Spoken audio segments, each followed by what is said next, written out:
Hello everyone, welcome to my channel Chachad's education hub.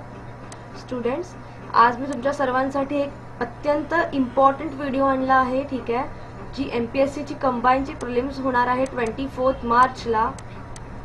त्यासाठी तुमची काय स्ट्रॅटेजी असायला पाहिजे. कोणतीही एक्झाम जर का तुम्हाला क्लिअर करायची आहे, ओके, मग तर तुमचा पहिला अटेम्प्ट असो, दुसरा अटेम्प्ट असो, कितवाही अटेम्प्ट असो, पण तुम्हाला जर का ती एक्झाम क्लिअर करूनच बाहेर पडायचं असेल तर त्यासाठी तुम्हाला एक फुल प्रूफ सक्सेसफुल प्लॅनिंग आणि स्ट्रॅटेजी लागते. ठीक आहे, अभ्यास तर गरजेचा आहे, पण पेपरला कोणती स्ट्रॅटेजी वापरावी म्हणजे तुम्हाला मॅक्झिमम मार्क्स मिळतील. तर या सर्वासाठी आज मी तुम्हाला एक बेस्ट स्ट्रॅटेजी शेअर करत आहे. तर तुम्ही नक्की पाहावी आणि जर का तुम्हाला याचा फायदा होणार असेल तर नक्की ती इम्प्लिमेंट सुद्धा करावी. म्हणून मी याचं टायटल ठेवलं आहे students, plan your exam strategy so that successfully तुम्ही ही प्रिलिम्स क्लिअर करून मेन्स मध्ये एंट्री घेऊ शकता. तर चला सुरू करूया आजच्या व्हिडिओला. सर्वात आधी सबस्क्राइब करा आमच्या चॅनलला चाचड एज्युकेशन हबला आणि बेल आयकॉनला प्रेस करायला विसरू नका स्टुडंट, सो दॅट कोणताही इम्पॉर्टंट अपडेट असेल तर तुमच्यापर्यंत लवकरात लवकर पोहोचेल. त्याचबरोबर आमची चाचड.com वेबसाईट आहे, त्याला तुम्ही व्हिजिट करा. नक्की तिथे डिस्कशन फोरम आहेत, वेगळे व्हिडिओज आहेत. ठीक आहे, तुम्ही हे नक्की ॲक्सेस करू शकता. त्याचबरोबर चाचड एज्युकेशन हब नावाचं आमचं अँड्रॉइड ॲप आहे, तुम्ही ते देखील डाउनलोड करून वापरू शकता. तर चला सुरू करूया. सर्वात आधी ही जी संयुक्त पूर्व परीक्षा आहे MPSC ची कंबाईन, जी STI ASO आणि PSI या पोस्टसाठी होणार आहे, त्यासाठी गुण आहेत 100. ठीक आहे, आणि जी प्रश्नपत्रिकेची संख्या 1 आहे. आपण हा एक्झाम पॅटर्न बघत आहोत. इथे सामान्य क्षमता चाचणी, ठीक आहे, असं या विषयाचं नाव आहे. 100 क्वेश्चन्स असतील, एकूण 100 मार्क असतील. त्याचा दर्जा पदवी म्हणजे डिग्री लेवलचा असेल. माध्यम तुम्ही इंग्लिश आणि मराठीमध्ये देखील ते क्वेश्चन्स बघू शकता. तुम्हाला 1 आवर मिळणार आहे, 1 तासाचा कालावधी आहे आणि वस्तुनिष्ठ पर्याय ऑब्जेक्टिव्ह क्वेश्चन्स आहेत. ओके, तुम्हाला डिस्क्रिप्टिव्ह नाही आहे. तर हा एक्झामचा पॅटर्न. त्याचबरोबर आपण अभ्यासक्रम बघूया, काय सिलेबस आहे. ठीक आहे, तर हा आहे तुमचा ओव्हरऑल स्टुडंट सिलेबस. ठीक आहे, हा सिलेबस आहे. ऑब्व्हियसली आता जर तुम्ही हा फॉर्म भरला असेल तर तुम्ही तुमच्यापैकी बऱ्याच स्टुडंट्सनी आधीपासूनच ह्याचा प्रिपरेशन चालू केलं असेल आणि तुमचे हे जे नागरिकशास्त्र, इतिहास, भूगोल, अर्थशास्त्र, सामान्य विज्ञान ह्या विषयांचा तुमचा अभ्यास खूप आधीपासूनच चालू झाला असेल, कारण बरेचसे स्टुडंट राज्यसेवेसाठी सुद्धा तयारी करत होते. तर मी असं अज्युम करते की यांचा तुमचा बेसिक स्टडी झालेला आहे आणि आता तुम्ही रिव्हिजनला लागलेले आहात, कारण आता 1 महिन्यापेक्षा देखील कमी कालावधी तुमच्याकडे राहिला आहे. तर चला आता आपण स्ट्रॅटेजी प्लॅन करूया की कशी स्ट्रॅटेजी वापरावी सो दॅट मागच्या वर्षीची जी कट ऑफ होती, ओके, त्याच्यापेक्षा या वर्षी तुम्हाला ॲटलिस्ट 10 मार्क तरी जास्त मिळतील. ठीक आहे, 10 मार्क तरी, सो दॅट तुम्ही एक सेफ साईड असाल की हा तुमची प्रिलिम्स जी आहे ती इझिली क्वालिफाय होईल. तर आता आपण आधी बघूया की या प्रत्येक सब्जेक्टमधनं प्रत्येक सेक्शनमधून या 100 प्रश्नांपैकी किती प्रश्न विचारले जातात. चालू घडामोडी ज्या जागतिक तसेच भारतातील यामधनं 15 प्रश्न येतात. ठीक आहे, नागरिकशास्त्र याच्यातनं अंदाजे 10 प्रश्न येतात. इतिहास ह्या विषयातनं 15 क्वेश्चन येण्याचे चान्सेस आहेत. भूगोल 15 प्रश्न, अर्थव्यवस्था म्हणजे त्याच्यात भारतीय आणि शासकीय दोन्ही 15 प्रश्न, सामान्य विज्ञान 15 प्रश्न आणि बुद्धिमापन चाचणी व अंकगणित 15 प्रश्न. असं तुमचं एक साधारण पेपरचं एक पॅटर्न आहे. तर याच्यामध्ये तुम्ही प्रत्येक विषयाचा किती अभ्यास केला आहे बघा. जरुरी नाहीये सगळे स्टुडंट सगळ्या विषयात मास्टर असते. ओके, तुमच्यापैकी काही जणांचा इतिहास हा सब्जेक्ट स्ट्रॉंग असेल, त्यांच्या तुम्हाला त्या सब्जेक्ट या कन्सेप्ट त्या सब्जेक्टचे जे टॉपिक्स आहेत तुम्हाला पटापट समजत असतील. काही जणांचं नागरिकशास्त्र स्ट्रॉंग असेल, काही जणांचं सामान्य विज्ञान, बुद्धिमापन चाचणी स्ट्रॉंग असेल.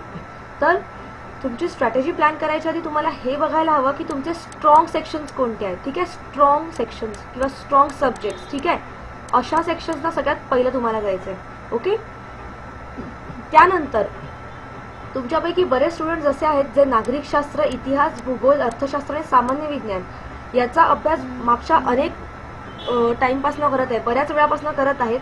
पण चालू घडामोडी आणि हा जो शेवटचा सब्जेक्ट आहे बुद्धिमापन चाचणी व अंकगणित, ज्याला आपण एका प्रकारे CSAT किंवा ॲप्टिट्यूड क्वेश्चन जसंही म्हणू शकतो, याचा तुमचा अभ्यास आधीपासून झालेला असण्याचे चान्सेस कमी आहेत. फार कमी लोक आहेत जे आधीपासून स्टार्ट करतात.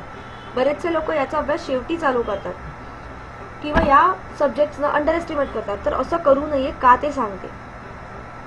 जर का प्रिव्हियस इयरच्या तुम्ही कट ऑफ्स बघितल्यात स्टुडंट्स, तर त्या अंदाजे 55 ते 46 या रेंजमध्ये आहेत. म्हणजे STI PSI आणि ASOच्या मी ओव्हरऑल सांगते आहे 55 ते 46, म्हणजे आपण अंदाजे 50 कट ऑफ मानूया, एक ॲव्हरेज आपण पकडूया, याच्या दरम्यान आहे. तर असे बरेचसे मुलं मुली आहेत की त्यांचे मार्क्स 40 ते 50 या रेंजमध्ये आहेत, पण ते कट ऑफ क्लिअर करू शकले नाही आहे. ठीक आहे, जर आपण कट ऑफ 50 मानली तर ठीक आहे, कारण बरेचसे स्टुडंट्स खूप जोर लावतात, बट कुठच्या ना कुठच्या सब्जेक्टमध्ये थोडीशी कमी राहिल्यामुळे कट ऑफच्या जस्ट काही मार्क्सनी जे मेन ओव्हरऑल कट ऑफ आहे ती मिस होते. तर यासाठी काय करावं? सर्वात आधी सपोज तुमचे स्ट्रॉंग सेक्शन आहेत इतिहास आणि नागरिकशास्त्र, एक सपोज एक अंदाजे असं माना की नागरिकशास्त्र आणि इतिहास स्ट्रॉंग सेक्शन आहेत, तर त्याच्यातले 10 आणि 15 या क्वेश्चन्समधले टोटल 25 क्वेश्चन येतील या दोन सेक्शनमधनं. तर त्याच्यातला मी अज्युम करते की तुम्ही या दोनमधले ॲटलीस्ट 20+ तरी सॉल्व्ह कराल, 20+ क्वेश्चन सॉल्व्ह कराल. ठीक आहे, हे पहिले तुम्ही कराल. काय होणार आहे, जे 100 क्वेश्चन्स आहेत ते तुम्हाला 60 मिनिटात सॉल्व्ह करायचे, 60 minutes, only 1 hour you have. तर 60 मिनिट्समध्ये 100 प्रश्न करणं इझी नाही आहे. कळलं? एका प्रश्नाला एक मिनिटापेक्षा पण कमी वेळ तुम्हाला द्यायचा आहे. पण इथे तुम्हाला एक ॲडव्हान्टेज हा आहे की नागरिकशास्त्र, इतिहास, भूगोल, अर्थव्यवस्था, सामान्य विज्ञान आणि चालू घडामोडी याच्यात अनेक असे प्रश्न येतील जे तुम्हाला फक्त वाचून टिक करायचे. तुम्ही तो प्रश्न वाचाल, तुम्हाला येत असेल तर तुम्ही टिक कराल, नाही येत तर तुम्ही नाही करू शकणार. त्याच्यात तुम्हाला सॉल्व्ह करायचं नाही आहे, जसं की तुम्हाला बुद्धिमापन चाचणी आणि अंकगणितामध्ये करावं लागेल. ओके, तर मी असं अज्युम करते की या 4 सब्जेक्टचा तुमचा आधी एक बेसिक लेवलचा तरी स्टडी झाला आहे. ओके, जे स्टुडंट राज्यसेवेसाठी प्रिपरेशन करत होते त्यांचा सुद्धा, आणि जे नव्हते करत त्यांचं सुद्धा त्यांनी, कारण आता 1 महिन्यापेक्षा कमी कालावधी राहिला, तर तुमचं 1 ते 2 रीडिंग ॲटलिस्ट जे बेसिक बुक्स आहेत त्याच्यातनं झाले असतील. तर मी अशी अपेक्षा करते की याच्यातनं, ठीक आहे, नागरिकशास्त्रामधनं 10 मधले सपोज तुम्ही, ठीक आहे, 7 ते 8 क्वेश्चन्स अटेम्प्ट केले, करेक्टली अटेम्प्ट करायचे आहेत. ओके, करेक्टली, कारण त्या लेवलचा अभ्यास तुमचा व्हायलाच हवा जर का तुम्हाला प्रिलिम्स क्लिअर करायचे तर. 7 ते 8 क्वेश्चन तुम्ही ॲक्युरेटली केले. ठीक आहे, ह्याला 7 ते 8 मार्क्स आपण पकडू. इतिहासातल्या 15 मध्ये तुम्ही ॲटलिस्ट 10 क्वेश्चन्स ॲक्युरेटली अटेम्प्ट केले. भूगोलामधले ॲटलिस्ट 10 क्वेश्चन्स मी मिनिमम सांगते आहे स्टुडंट्स, तुम्हाला मॅक्झिमम प्रयत्न करायचा आहे. अर्थव्यवस्थेमधले ॲटलिस्ट 10 क्वेश्चन्स आणि सामान्य विज्ञानमधले ॲटलिस्ट 10 क्वेश्चन्स. ठीक आहे, तर तुम्ही याचं जर का ॲडिशन केलं, ठीक आहे, तर हे 8 क्वेश्चन, 8 नी 10 18, 18 नी 10 28, 28 नी 10 38 आणि 38 नी 10 48. या 4 सब्जेक्टमधनं 48 आपण आता कॅल्क्युलेट केले, तर मी तुम्हाला सांगते 48 नाही, ॲटलिस्ट 45+ ॲक्युरेट करेक्टली तुम्हाला सॉल्व्ह करून यायचे आहेत. करेक्टली माझं म्हणणं काय की तुमची कट ऑफ क्लिअर व्हायला हवी, मॅक्झिमम कट ऑफपेक्षा जास्त मार्क्ससाठी आपल्याला प्रयत्न करायचा, त्यामुळे आपण त्याप्रमाणे आता स्ट्रॅटेजी बनवत आहोत. जर का तुम्हाला असं वाटत असेल यातला एखादा सेक्शन तुमचा वीक असेल तर तुम्ही आत्ता देखील तो वाचू शकता, तो स्ट्रॉंग करायचे प्रयत्न करू शकता. पण जर का तसं नसेल होत तर तुमच्याकडे अजून एक मार्ग आहे स्कोअर करण्याचा, तो कसा ते सांगते. चालू घडामोडी, ठीक आहे, याच्यामधनं टोटल 15 क्वेश्चन येतात आणि बरेचसे स्टुडंट हा जो सब्जेक्ट आहे या सेक्शनला निग्लेक्ट करतात, इग्नोर करतात. ठीक आहे, तर तुम्हाला असं करायचं नाही आहे. यासाठी मी काही सोर्सेस सांगणार आहे, त्याच्यात तुम्ही वाचलं तर तुम्हाला 15 मधले ॲटलिस्ट तुम्ही 10 क्वेश्चन्स तरी नीट ॲक्युरेटली अटेम्प्ट करू शकता. ठीक आहे, चालू घडामोडीसाठी तुम्हाला जे पृथ्वीचं परिक्रमा हे मॅगझिन येतं, ठीक आहे, परिक्रमा, त्याचबरोबर योजनाचं अंतिम सत्य, ठीक आहे, आणि त्याचबरोबर लोकराज्य याचे अंतिम सत्य. ओके, हे तुम्हाला मी तुम्हाला सोर्सेस सांगत आहे. ठीक आहे, तुम्हाला रिफर करायचे आहेत मागच्या 1 वर्षातल्या न्यूज. पण आता तुम्हाला वेळ नसेल तर आम्ही आधी सजेस्ट करीन की आधी तुम्ही मागच्या 6 महिन्यातल्या कव्हर करा, नीट 100% फोकसनी, म्हणजे रिव्हिजन करत करत कव्हर करा आणि त्यानंतर आधीच्या 6 महिन्यांवर जा. ओके, सो दॅट ह्यानी काय होईल की तुमच्या ज्या मागच्या 1 वर्षातल्या चालू घडामोडी आहेत त्या व्यवस्थित लर्न होतील. एकदा का तुमच्या या नीट लर्न झाल्या आहे मॅगझिनमधनं, जर का तुम्ही न्यूजपेपर वाचला नसेल तर तुम्हाला काळजी करायची गरज नाही आहे. हे असे मी तुम्हाला सोर्सेस सांगत आहे, याच्यातनं मॅक्झिमम क्वेश्चन तुमचे कव्हर होतील. ओके, तर तुम्हाला अजिबात काळजी करायची गरज नाही. हे जे तुम्हाला मी सोर्सेस सांगितले त्याच्यातनं तुम्ही नीट रीडिंग करा. ओके, आणि आता तुम्हाला वेळ नसेल सगळे सोर्सेस रिफर करायला, त्यातला आधी पहिलं एक उचला, ते करा, नंतर दुसरं घ्या, ते झालं की तिसरं घ्या. ओके, असं करत करत तुम्हाला ह्यातले मॅक्झिमम सिलेबस कव्हर करायचं आहे मागच्या 1 इयरमधला. ठीक आहे, आणि 1 इयर झाला नसेल तर आधी 6 मंथ्स कव्हर करा बरोबर, आणि त्यानंतर मागच्या 6 मंथ्सवर जा. असं केलं तर तुम्ही 10 क्वेश्चन्स तर 100% ॲक्युरेटली करू शकाल. ओके, 10 क्वेश्चन मिनिमम सांगते स्टुडंट, मॅक्झिमम याच्यातनंच येतील, याच्या बाहेरचे येण्याचे चान्सेस फार कमी आहेत. त्यानंतर जो नागरिकशास्त्र हा विषय आहे, ठीक आहे, त्याच्यामध्ये जे मॅक्झिमम क्वेश्चन्स आहेत स्टुडंट्स, भारताच्या घटनेचा प्राथमिक अभ्यास आणि राज्य व्यवस्थापन असं त्याचे तुम्हाला टॉपिक्स दिले आहेत. तर याच्यामध्ये जे भारताची घटना किंवा भारताचं संविधान आहे, राज्यघटना, याच्यातनं या 10 क्वेश्चन्स जे येतात त्याच्यापैकी ॲटलिस्ट 8 क्वेश्चन्स तुम्हाला एक्सपेक्टेड आहेत की भारताच्या राज्यघटने किंवा संविधानमधून येतील. आणि जे 2 प्रश्न आहेत ते असं एक्सपेक्ट करू शकतो आपण की ते पंचायती राजमधून येतील. ठीक आहे, पंचायती राज या टॉपिकमधून येण्याचे चान्सेस आहेत. ओके, मी सांगत आहे की एक्झॅक्टली असेल, पण मॅक्झिमम चान्सेस आहेत की तुम्हाला ॲटलिस्ट 8 क्वेश्चन तरी 7 ते 8 क्वेश्चन भारताच्या राज्यघटना संविधानमधून दिसतील. तर त्यासाठी नागरिकशास्त्र तुम्हाला याच्यावर जास्त फोकस करायचा आहे आणि त्यानंतर तुम्ही जे पंचायती राज आहे त्याच्यावर पण फोकस करू शकता. जर का तुम्ही ह्या टॉपिकवर नीट फोकस केलं तर तुम्ही 10 मधले 7 ते 8 क्वेश्चन इझिली अटेम्प्ट करू शकता. ठीक आहे, आणि स्टुडंट्स तुम्हाला इथे आन्सर काहीही चुकीचं टिक नाही करायचं. ठीक आहे, एकही तुका नाही मारायचं, तुम्हाला 100% ॲक्युरेटलीच अटेम्प्ट करायचं आहे, कारण निगेटिव्ह पॉईंट्समध्ये तुम्ही खाली येऊ शकता. ठीक आहे, तुमचे मार्क्स. त्यानंतर जो इतिहास हा टॉपिक आहे त्याच्यामध्ये तुम्हाला 15 प्रश्नांपैकी 9 ते 10 प्रश्न जे आहेत ते भारताच्या इतिहासातून येण्याचे चान्सेस आहेत आणि जे 5 ते 6 प्रश्न आहेत ते महाराष्ट्राच्या इतिहासातून येण्याचे खूप जास्त चान्सेस आहेत. ओके, तर त्या अकॉर्डिंगली तुम्ही स्टडी करायचं आहे. ठीक आहे, तर जर तुम्ही आधुनिक भारताचा इतिहासच नीट व्यवस्थित केला आणि महाराष्ट्राचा इतिहास नाही केला किंवा तुम्ही उलटं जरी केलं असेल तरी प्रयत्न करा की तुम्हाला 15 पैकी ॲटलिस्ट 9 ते 10 क्वेश्चन्स ॲक्युरेटली टिक करता यायला हवेत. ओके, त्यानंतर भूगोलामध्ये महाराष्ट्राच्या भूगोलाच्या विशेष अभ्यासासह. ओके, तर तुम्हाला भूगोलासाठी सुद्धा सगळं बेसिक्सवरून हाय लेवलला जायचं आहे. मी असं अज्युम करते की तुम्ही 10 क्वेश्चन्स किंवा चला 9 ते 10 क्वेश्चन्स किंवा 8 ते 10 देखील तुम्ही करू शकता, पण तुम्हाला प्रयत्न करायचा आहे 9 ते 10 मार्क्स तुम्हाला आणायचेच आहेत या प्रत्येक सेक्शनमधून. ठीक आहे, त्यानंतर अर्थव्यवस्था या सेक्शनमध्ये तुम्हाला जे 15 क्वेश्चन्स येतात त्याच्यातनं असे 3 ते 4 प्रश्न असतील स्टुडंट्स की जे करंट अफेअर्स जे आहेत, म्हणजे आता अर्थव्यवस्थेमध्ये जे इकॉनॉमिक्स किंवा फायनान्सच्या विषयामध्ये जे आता करंट अफेअर्स आले आहेत त्याच्यातनं प्रश्न येण्याचे खूप चान्सेस आहेत. तर 15 मध्ये जर का 3 ते 4 प्रश्न तुमचे करंट अफेअर्सचे असतील, जे आता चालू घडामोडीमधले अर्थव्यवस्थेच्या रिगार्डिंग काय क्वेश्चन झाले, तर तुम्ही हे वरती जे मॅगझिन जे वाचले असतील चालू घडामोडीचे, जर तुम्ही नीट प्रिपरेशन करून गेलात तर त्याच्यात तुमचे हे 3-4 प्रश्न पण नीट कव्हर होतील. ठीक आहे, त्याच्यासाठी तुम्हाला एक्स्ट्रा टाइम करायची गरज नाही. आणि जे बाकीचे 10 जे तुम्हाला मार्क्स आणायचे आहेत, जे बाकीचे 6 ते 7 क्वेश्चन्स आहेत ते तुम्ही जर का नीट याचा अभ्यास केला तर तुम्हाला त्याचे नीट येऊ शकतील. ठीक आहे, मी प्रयत्न करते की तुमचे मॅक्झिमम मार्क्स आपण इथे काढू शकू. ठीक आहे, पण तरीही जर एखाद्या विषयात कमी आले तर तुम्हाला दुसरा तुमचा स्ट्रॉंग जो सेक्शन असेल त्याच्यातनं ते मार्क्स काढायचा प्रयत्न करायचा आहे. त्यानंतर जो आपला नेक्स्ट सब्जेक्ट आहे तो आहे सामान्य विज्ञान. सामान्य विज्ञानमध्ये जे टोटल 15 क्वेश्चन्स आहेत त्याच्यातले 3 प्रश्न फिजिक्स म्हणजे भौतिकशास्त्र, 3 क्वेश्चन्स रसायनशास्त्र केमिस्ट्री आणि 8 ते 9 क्वेश्चन्स अप्रॉक्सिमेटली बायोलॉजी किंवा तुम्ही त्याच्यात म्हणू शकता झुओलॉजी, वनस्पतीशास्त्र, एव्हरीथिंग बायोलॉजीच्या अंडर येतात, ॲग्रिकल्चरशी रिलेटेड एव्हरीथिंग. सो याच्याशी रिगार्डिंग तुम्हाला प्लॅनिंग करायचं आहे. ठीक आहे, मी असं नाही म्हणत की असेच येतील, पण चान्सेस खूप जास्त आहेत.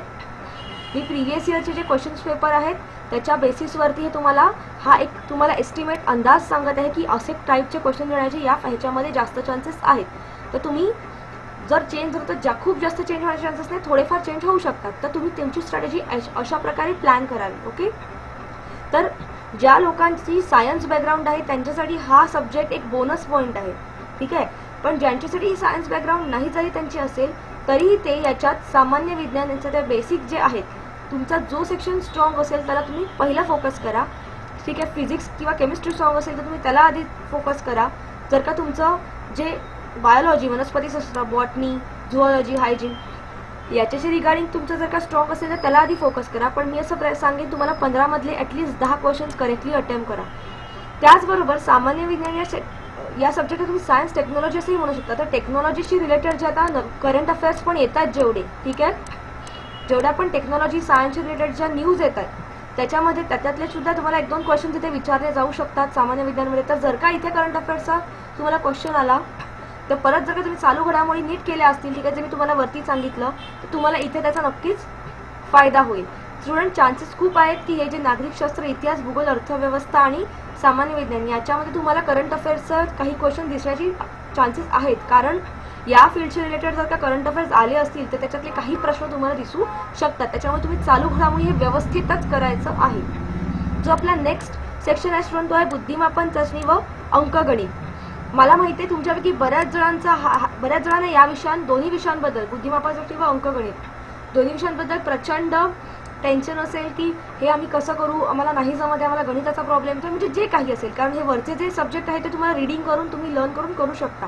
पण हा असा सब्जेक्ट आहे बुद्धिमापन चाचणी आणि अंकगणित, जो तुम्ही रीडिंग करून नाही करू शकत, ठीक आहे. त्याच्यासाठी तुम्हाला प्रॅक्टिस लागेल. पण डोंट वरी स्टुडंट, जर तुम्ही आमच्या चॅनलवरती माझे प्रिव्हियस व्हिडिओज बघितले असतील तर तुम्हाला या पूर्ण सेक्शनला, बुद्धिमापन चाचणी आणि अंकगणित सेक्शन एक्झाममध्ये हे 15 क्वेश्चन्स कसे भराभर सॉल्व्ह करावेत, बेस्ट ट्रिक्स मी तुम्हाला माझ्या चॅनलमध्ये सॉल्व्ह करून दाखवत आहे. सगळे प्रिव्हियस इयर पेपर्स तुम्हाला मी MPSC कंपाईनचे 2018 पासूनचे आधीचे सगळे सॉल्व्ह करून दाखवत आहे. त्याचबरोबर यावर्षीची राज्यसेवेची 2019ची पण परीक्षा झाली, त्याच्यातले पण मी काही व्हिडिओ टाकले आहेत. अजूनही मी त्याच्यातले जे मेमरी बेस्ड CSATचे क्वेश्चन्स आहेत त्याचे व्हिडिओ तुमच्यासमोर नक्की जाणीन. तर तुम्ही या विषयाचं अजिबात टेन्शन घेऊ नका. मी तुम्हाला अश्युरिटी देते की या बुद्धिमापन चाचणी आणि अंकगणित या विषयामध्ये तुम्ही 15 पैकी 12 क्वेश्चन्स ॲक्युरेटली एक्झाममध्ये अटेम्प्ट करून याल. किंवा जर तुम्ही माझे सगळे व्हिडिओ व्यवस्थित रिफर केलेत आणि नशी प्रॅक्टिस केली तर 15च्या 15 क्वेश्चन्स तुम्ही ॲक्युरेटली इथे अटेम्प्ट करून याल, ठीक आहे. पण त्यासाठी तुमची प्रॅक्टिस असणं गरजेचं आहे, ठीक आहे. तुम्हाला अजून व्हिडिओ हवे असेल तुम्ही नक्की मला रिक्वेस्ट करू शकता या सेक्शनवर. मी तुम्हाला चॅप्टर वाईज डिटेलमध्ये सुद्धा ट्रिक्स द्यायला तयार आहे. पण मला जर तुम्हाला खरंच त्याची गरज असेल तर तुम्हाला रिक्वेस्ट करा, मी नक्कीच ह्याच्यावर सुद्धा प्रयत्न करीन. तर आता आपण इथे जर पाहिलं, आपण जे मार्क्स अनालिसिस पाहिलं, ठीक आहे. आपण काय बघितलं की चालू घडामोडीमधनं आपल्याला ॲटलिस्ट 10 क्वेश्चन्स तरी करेक्टली अटेम्प्ट करायचे आहेत. जी स्ट्रॅटेजी आता आपण प्लॅन केली त्याच्यानंतर मी सांगते तुम्हाला. नागरिकशास्त्रामधनं 10 प्रश्नांमधलं आपण कमीत कमी चला 7 पकडूया. 7 क्वेश्चन्स तुम्ही करेक्टली अटेम्प्ट करून आलात. भूगोलामधनं 15 पैकी 10 क्वेश्चन्स तुम्ही करेक्टली अटेम्प्ट करून आलात, ठीक आहे. अर्थव्यवस्थेमधलं 15 मधले 10 किंवा मी पकडते 9 क्वेश्चन्स तुम्ही करेक्ट अटेम्प्ट करून आलात, ओके. आणि सामान्य विज्ञानमधले 10 क्वेश्चन्स तुम्ही करेक्ट अटेम्प्ट करून आलात. आणि जे बुद्धिमापन चाचणी अंकगणित जे आहे त्याच्यामध्ये जर का तुम्ही माझे व्हिडिओ बघितले तर तुम्ही 12च्या खाली अटेम्प्ट नाही करणार ह्याची मला खात्री आहे. कारण मी तुम्हाला जेवढ्या बेस्ट ट्रिक्स असतील, जेवढे शॉर्टकट्स असतील ते सर्व तुमच्याशी मी शेअर करत आहे की तुम्हाला एक्झाममध्ये कसे क्वेश्चन्सना टॅकल करायचे आहे. तर तुम्ही नक्की 12 क्वेश्चन्स अटेम्प्ट करून येऊ शकता, कमीत कमी 12, ठीक आहे. किंवा तुम्ही 10 देखील केलेत तरी ते मोर दॅन सफिशियंट आहे. तर याची जर का आपण ॲडिशन केली स्टुडंट्स, एक कोणता तरी सब्जेक्ट आपण मिस केला आहे, हे टोटल 6 सब्जेक्ट झाले आहेत, ठीक आहे. चालू घडामोडीचे 10, नागरिकशास्त्राचे 7, इतिहासाचे 10, आपण इतिहास नाही पकडला, ठीक आहे. आणि त्यानंतर अर्थव्यवस्थेचे आपण 9 पकडले. मी इथे 10 क्वेश्चन्स पकडते आहे. जरी तुम्हाला एक्झाममध्ये काही कमी जास्त झाले ना स्टुडंट तरी टेन्शन नाही घ्यायचं आहे. जर एखाद्या सब्जेक्टमध्ये 10 ऐवजी तुम्ही 7 किंवा 8 जरी अटेम्प्ट करून आलात तरी डोंट वरी, ही स्ट्रॅटेजी अशी आहे की तुमची कट ऑफ क्लिअर नक्की होईल. जर का तुम्ही या मार्क्सची ॲडिशन केली तर किती होते बघा, 10 10 10 10 किती झाले 40, ठीक आहे.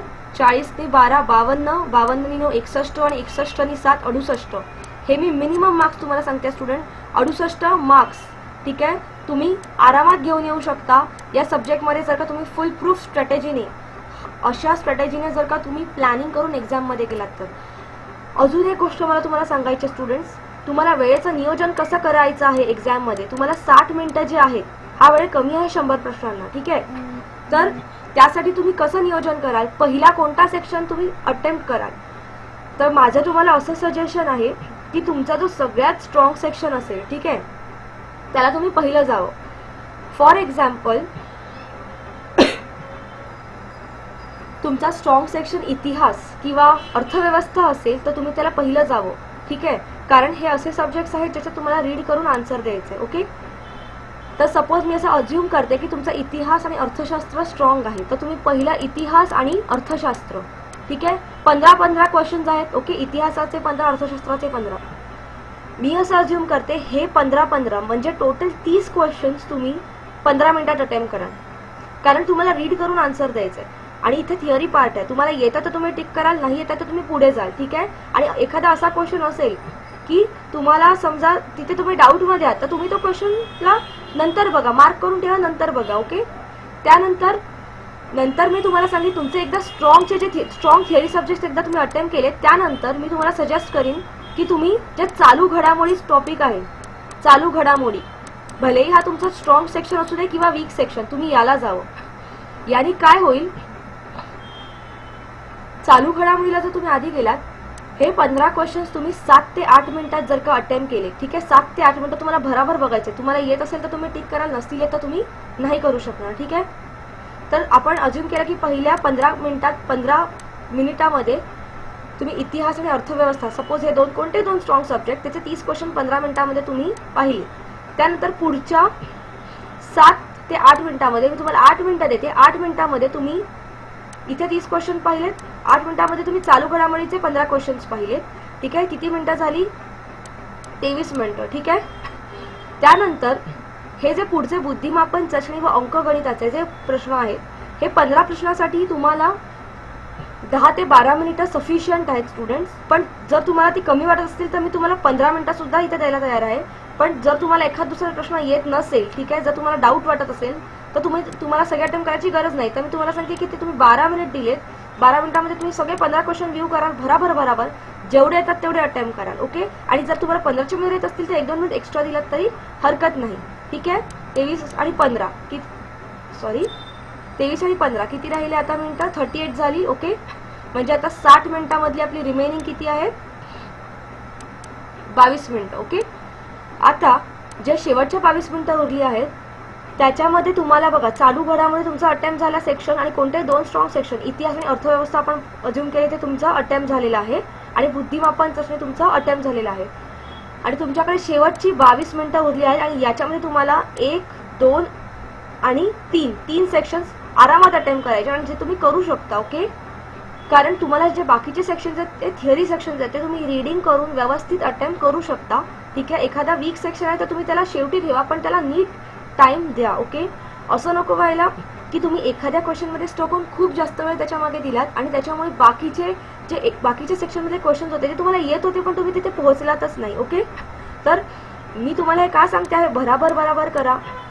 मी याचं कारण हे आहे की त्या 100 प्रश्नांमधले असे अनेक क्वेश्चन्स असतील स्टुडंट जे तुम्हाला ॲक्युरेटली येत असतील, पण जस्ट बिकॉज तुम्हाला वेळ पुरला नाही म्हणून तुम्ही व्हिजिटच केले नाहीत, ते क्वेश्चन बघितलेच नाहीत, असं करू नका.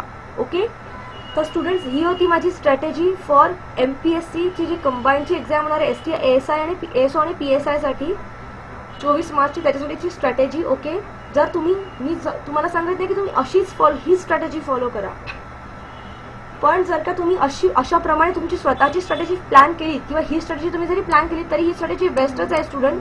पण जर का तुमचे स्ट्रॉंग सब्जेक्ट दुसरे असतील, वेगळे असतील, तर त्या अकॉर्डिंगली तुम्ही स्ट्रॅटेजी बनवून गेलात तर तुम्हाला नक्कीच एक्झाममध्ये त्याचा खूप फायदा होईल, आणि तुमचे ॲटलिस्ट जे नॉर्मल मार्क्स नेहमी येतात त्याच्यापेक्षा 5 ते 10 मार्क्स वाढतील. आणि अजून एक गोष्ट स्टुडंट, या स्ट्रॅटेजीने, ही जेव्हा स्ट्रॅटेजी तुम्ही बनवाल एक्झामच्या ॲटलिस्ट 10 ते 15 दिवस आधी प्रिव्हियस इयरचे जेवढे पण प्रश्न आहेत, प्रश्नपत्रिका, त्या टाइम लावून तुम्ही सॉल्व्ह करायचे आहेत या स्ट्रॅटेजीने. कारण स्ट्रॅटेजी तुम्ही एक्झामच्या 1 दिवस आधी बनवली आणि ती एक्झाममध्ये वर्क नाही केली तर तुम्हाला त्याचा it could be bad fire, तुम्हाला त्याचा प्रॉब्लेम होऊ शकतो, तुम्ही लॉसमध्ये जाऊ शकता, एक्झाममध्ये त्याचा लॉस होऊ शकतो. सो तुम्ही जी स्ट्रॅटेजी बनवाल, मेक शुअर त्या स्ट्रॅटेजीने तुम्ही ॲटलिस्ट 5 ते 7 पेपर्स सॉल्व्ह कराल. जर तुम्ही कोणती टेस्ट सिरीज बाय केली असेल तर त्याच्यात तुम्ही सॉल्व्ह करा, किंवा तुम्ही ऑफलाईन सॉल्व्ह करत असाल, ओके, तुम्ही प्रिव्हियस इयर पेपर सॉल्व्ह करू शकता. माझं तुम्हाला असं सजेशन आहे की या स्ट्रॅटेजीने तुम्ही प्रिव्हियस इयर पेपर्स आधी सॉल्व्ह करा. ओके. आणि त्यानंतर जे अजून तुम्ही कुठून प्रश्नपत्रिका किंवा टेस्ट सिरीज सॉल्व्ह करत असाल त्या सॉल्व्ह करा. त्याच्यामुळे काय होईल, या स्ट्रॅटेजीने एकदा तुमचा स्पीड पकडला ना तर 60 मिनिटांमध्ये 60 मिनिट्समध्ये तुमचे ॲटलिस्ट 70 ते 80 क्वेश्चन्स अटेम्प्ट व्हायला मदत होईल. पण हे केव्हा होईल स्टुडंट, जर तुम्ही स्ट्रॅटेजी बनवून तशी प्रॅक्टिस कराल तर. त्यासाठी तुम्हाला सगळी रिव्हिजन लवकरात लवकर कंप्लीट करावी लागेल. ओके. तर स्टुडंट्स, ऑल द बेस्ट तुम्हाला 24 मार्चच्या प्रिलिम्ससाठी. जर तुम्हाला अजून कोणत्या विषयामध्ये टॉपिकमध्ये डाऊट असेल, माझ्याकडे व्हिडिओ हवा असेल, काही गायडन्स हवा असेल तर नक्की मला खाली कमेंट सेक्शनमध्ये सांगा स्टुडंट्स. मी नक्की त्यावर तुमच्यासाठी व्हिडिओ आणीन. ओके. आणि मी लवकरच तुमच्यासाठी जानेवारीचे करंट अफेअर्सचा व्हिडिओ आणत आहे 2019च्या. ओके. त्याचबरोबर आपली जी CSATची सिरीज आहे, ओके, 2018 पासूनच्या प्रिव्हियस इयरचे जे MPSC कंबाईनचे प्रिलिम्स पेपर झाले त्या सगळ्यातले जे CSATचे पेपर्सचे जे म्हणजे जे 15 क्वेश्चन मी तुम्हाला सांगितले, ओके, बुद्धिमापन आणि अंकगणित त्यातले प्रश्न ॲज इट इज एक्झामचे मी तुम्हाला उचलून बेस्ट ट्रिक्स वापरून कसे ते क्वेश्चन तुम्ही सॉल्व्ह कराल एक्झाममध्ये, सो दॅट तुम्ही मिनिमम टाईममध्ये 15च्या 15 क्वेश्चन अटेम्प्ट ॲक्युरेटली करू शकाल. याची देखील आपली सिरीज सुरू आहे. तर आमच्या चॅनलला सबस्क्राईब करायला विसरू नका स्टुडंट. थँक्यू माझा व्हिडिओ पाहिल्याबद्दल, आणि बेल आयकॉनला प्रेस करायला पण विसरू नका. आणि तुम्हाला काही डाऊट असेल तर नक्की मला तुम्ही कमेंट सेक्शनमध्ये इन्फॉर्म करा. आणि तुमच्या मॅक्झिमम फ्रेंड्ससोबत हा व्हिडिओ शेअर करा, सो दॅट सर्वांना याचा फायदा होईल आणि मॅक्झिमम स्टुडंट्स मॅक्झिमम मार्क्स काढू शकतील. Thank you students.